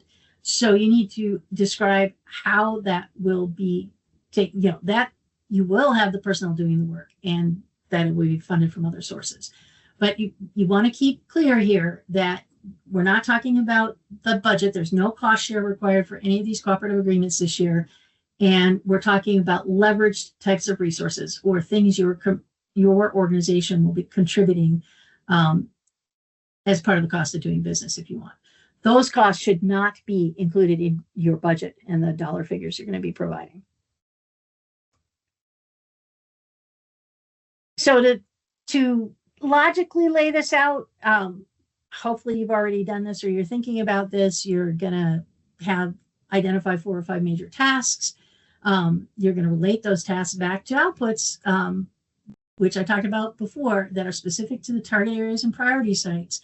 And you're going to identify a time frame for completing these various tasks and activities that can demonstrate you will complete the work of the grant within that project period of performance. So the 4 or 5 years you are allowed to have the cooperative agreement open. If you include an ineligible expense or activity, you will be evaluated less favorably. If you have a question about what is allowable and what's not allowable, earlier today we're talking about whether or not the costs for the preparation of the work plan were allowable. And I said they are largely ineligible. This is described in the guidelines in our FAQs. And if you still can't find your answer through that, you can go ahead and submit a question and we will run it by our legal authorities to determine whether or not a specific cost can be included. If you include ineligible costs, that could impact the score or the total amount of points that will be awarded for that criterion. I'm going to move on.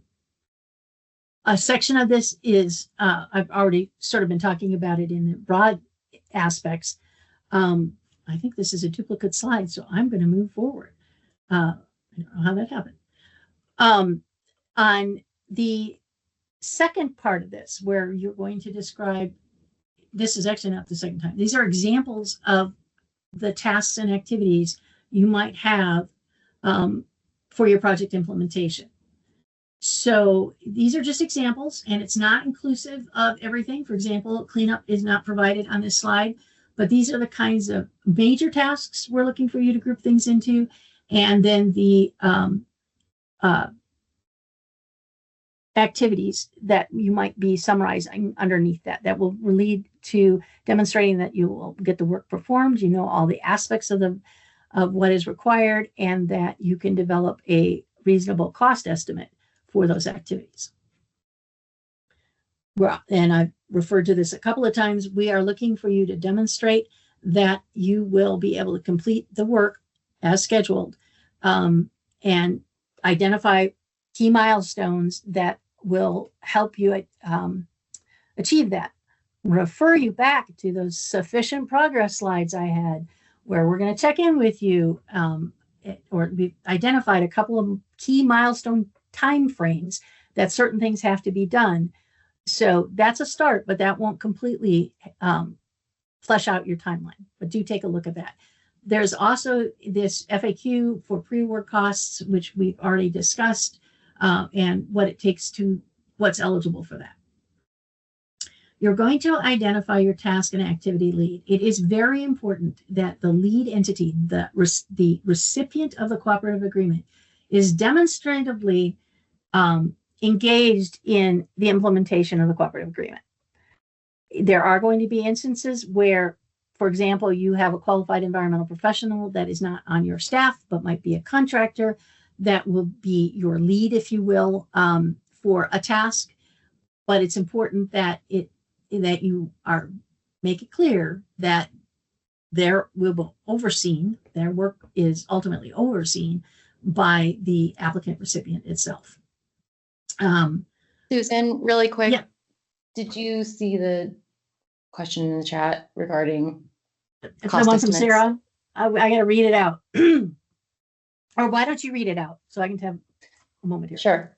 How does the cost estimate, how close does the cost estimate need to be? For example, if the applicant does not project costs for personnel in the application, but during the development of the final work plan, it is determined that the personnel costs are needed, can the budget be negotiated as part of the work plan? That's example one. Another example she gave is if the applicant predicts that say by phase 2 ESAs are projected, but later we find out that completing more phase 1 ESAs would be more beneficial, would the recipient had to have the flexibility to change the contractual costs associated with the assessment task? I'm going to give a general answer and then we'll get more specific to it. The general answer is we have to evaluate any changes on your expectation, on your outputs, those broad outputs, those broad outcomes, and changes within the budget. We have to evaluate whether or not those changes could have materially impacted your score at the time of application. So that's a very general answer. There is some flexibility. Some of that can be negotiated, but there's sort of a scale, if you will, of the type of change you're making. You cannot be changing the overall objectives and purposes of what you're trying to do under the cooperative agreement. And again, I'll get to this again, I think, in a couple of slides. And Susan, I did just drop a link in the chat Perfect. for the interim general budget development guidelines. Thank you. I've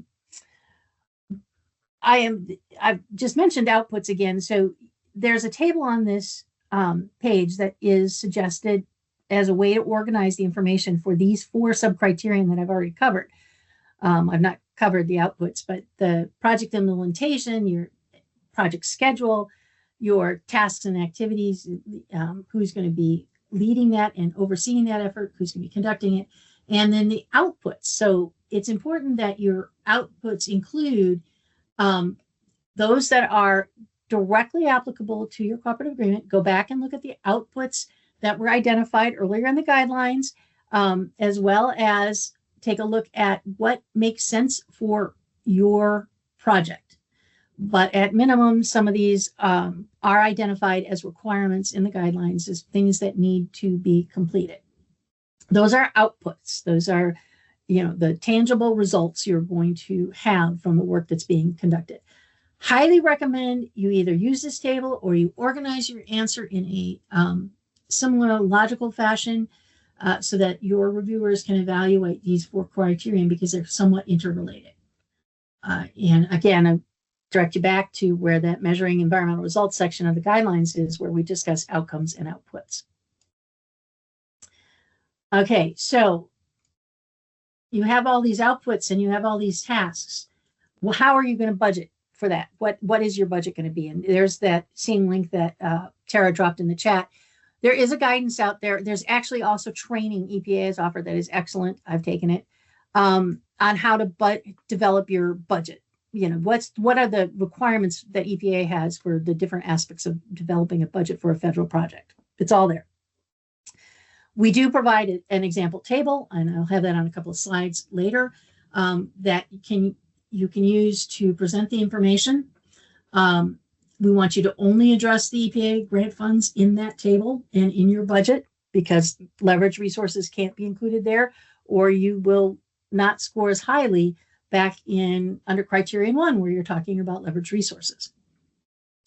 One thing that can trip people up is we do ask you to describe, to the extent practicable, depending on where the project's at, how you develop the individual tasks budgets, the costs for, if you're charging for personnel, how many hours is that? If, you know, what are you estimating your contractor costs to be, and why?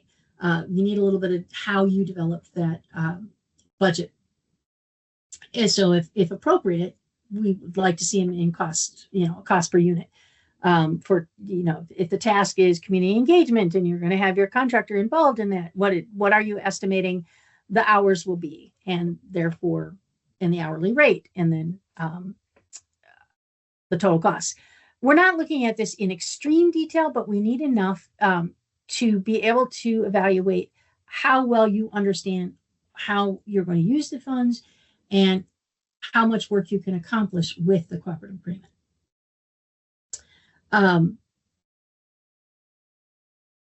You are allowed to include up to 5% of the total budget for indirect costs.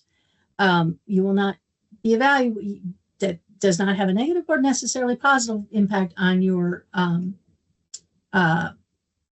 review and scores, but that's allowable. That is something you are eligible for.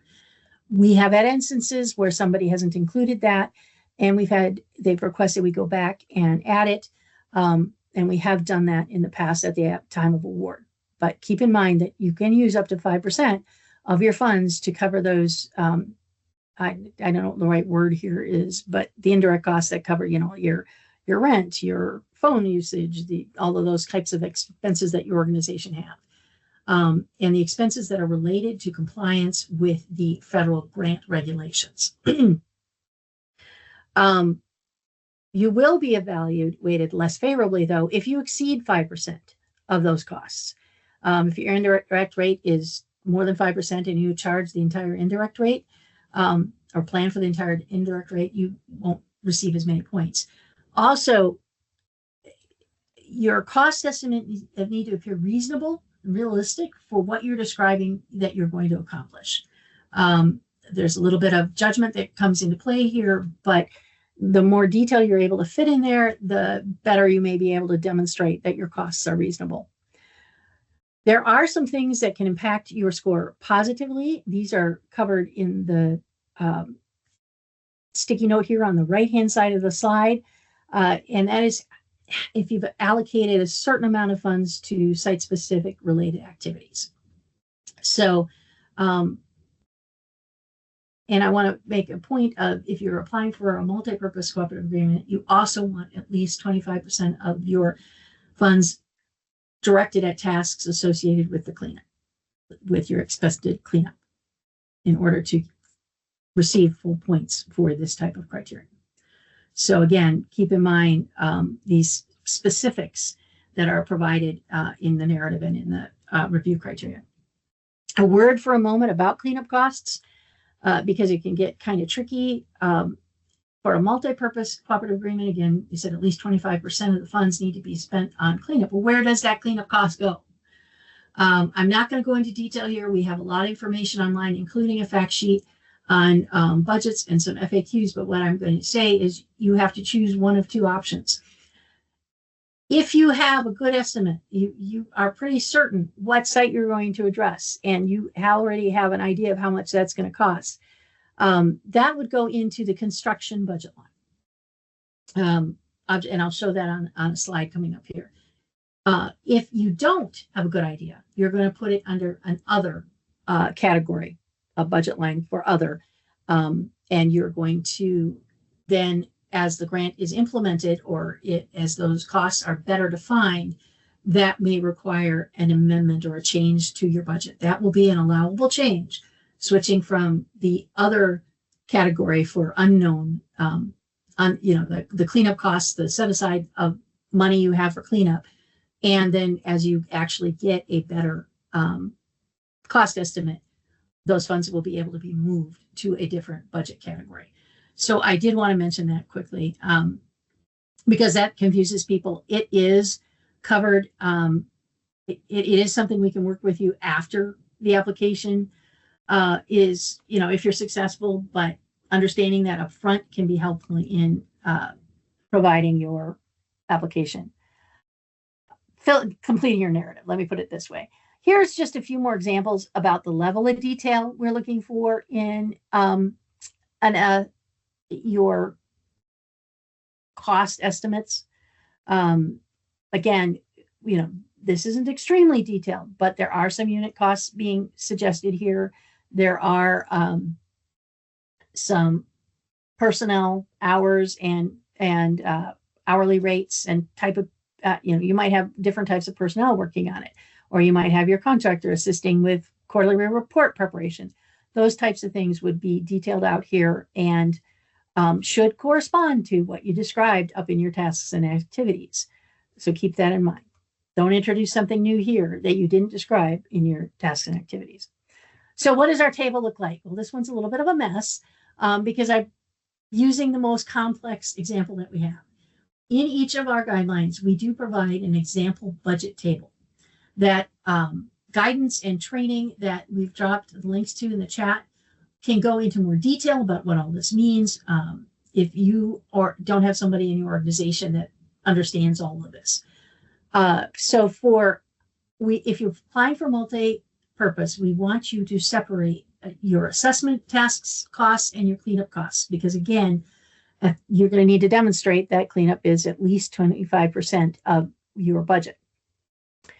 You can also see here where there's an example. This is the first example where the cost estimate for cleanup and the contract for cleanup is pretty well known, and you can provide specific detail on it. Then you're going to put it on as a budget category called construction, and you're going to put it there.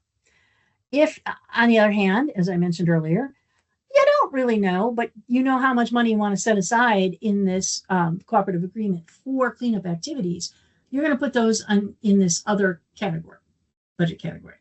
So keep that in mind. Again, this is something we can adjust once the award is made, but if you want to understand how, we want to understand that you've been planning and you have some basic understanding of the budget categories. I also want to mention that if you are going to make any subawards, you're going to pass through some money to another organization who's going to assist you in the implementation of this grant or in meeting their organizational mission. That goes under other as well. And if you're going to set aside some funds to pay a community leader to participate in the cooperative agreement in whatever manner, tangible participation, that's called a participant support cost, and that would also go under other. All of this, again, is described in the guidelines, and we're just putting it here to give you a little clarity on what might be one way to fill in this table. And again, obviously multi-purpose, because it involves assessment and cleanup, is a little bit more complex. But these tasks across the top, the program management, the community outreach, the assessment, the cleanup, the administrative costs. And when I'm talking administrative costs here, I'm talking direct administrative costs that would be subject to the 5% cap of how much you can spend on that type of activity.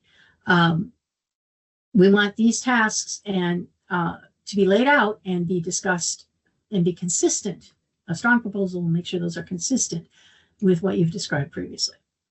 Hey, Susan, just want to give you a time check. We've got about 5 minutes left. Okay. And I am really, truly into the last piece of this. Thank you.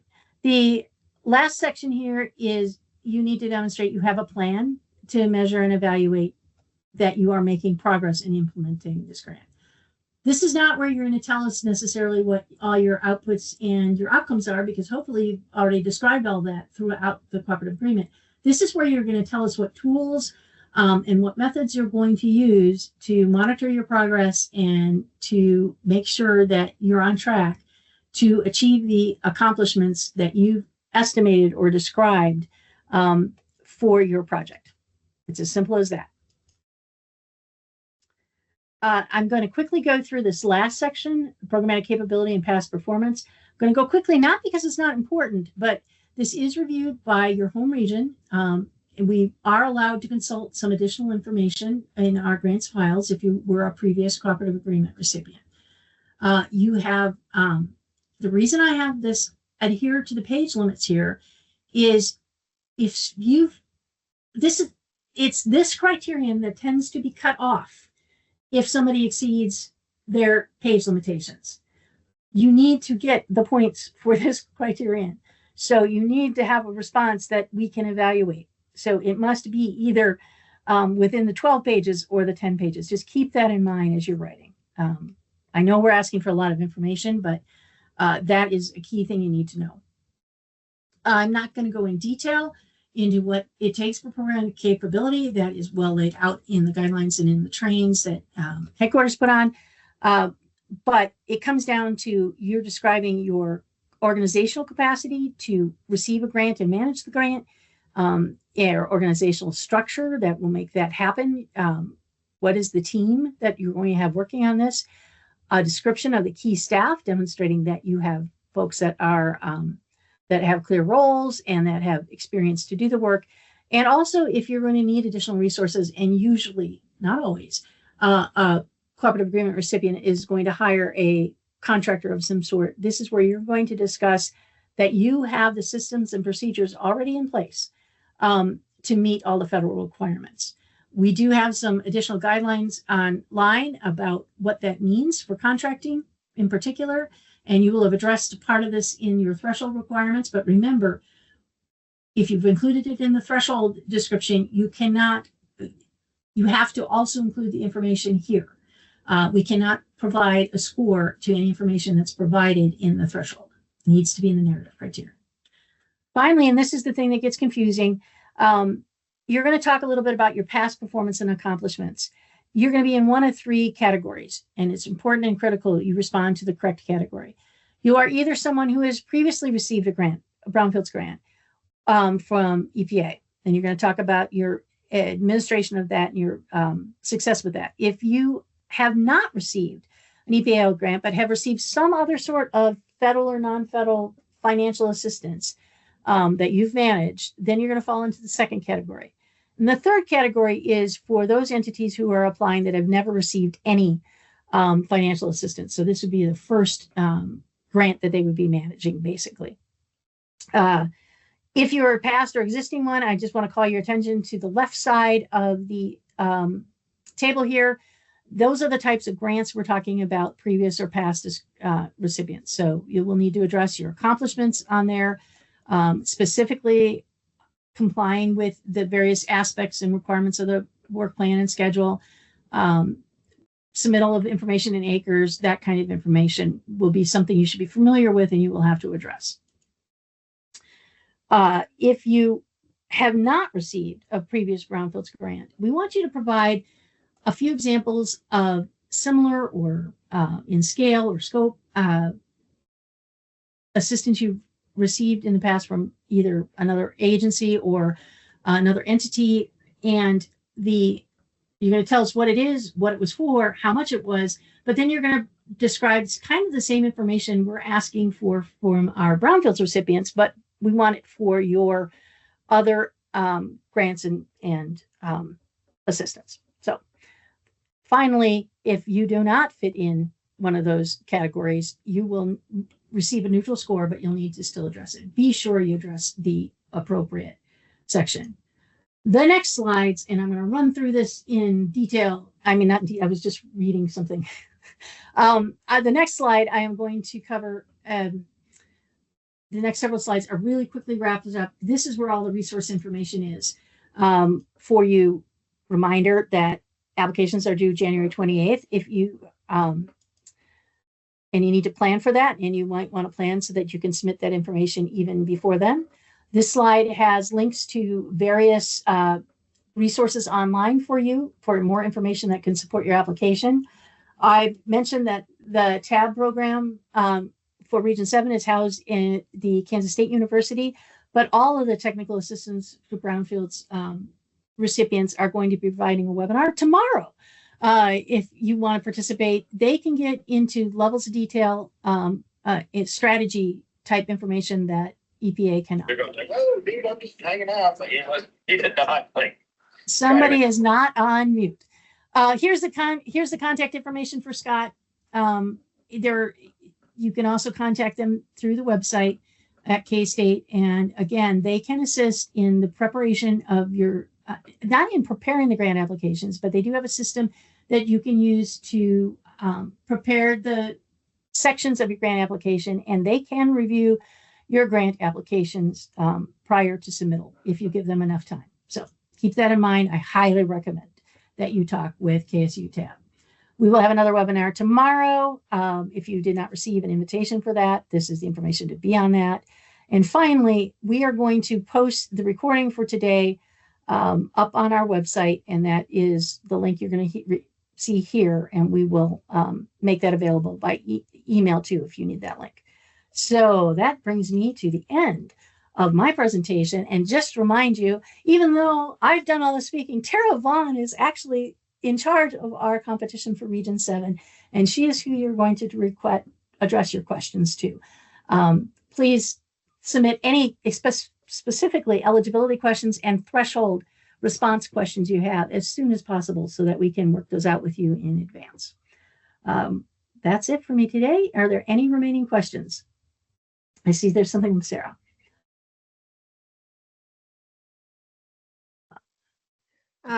Susan, I'll go ahead and read that out. The CWAG Street guidelines state that applicants must propose at least 3 target areas and at least 5 priority sites, including at least 1 priority site in each target area.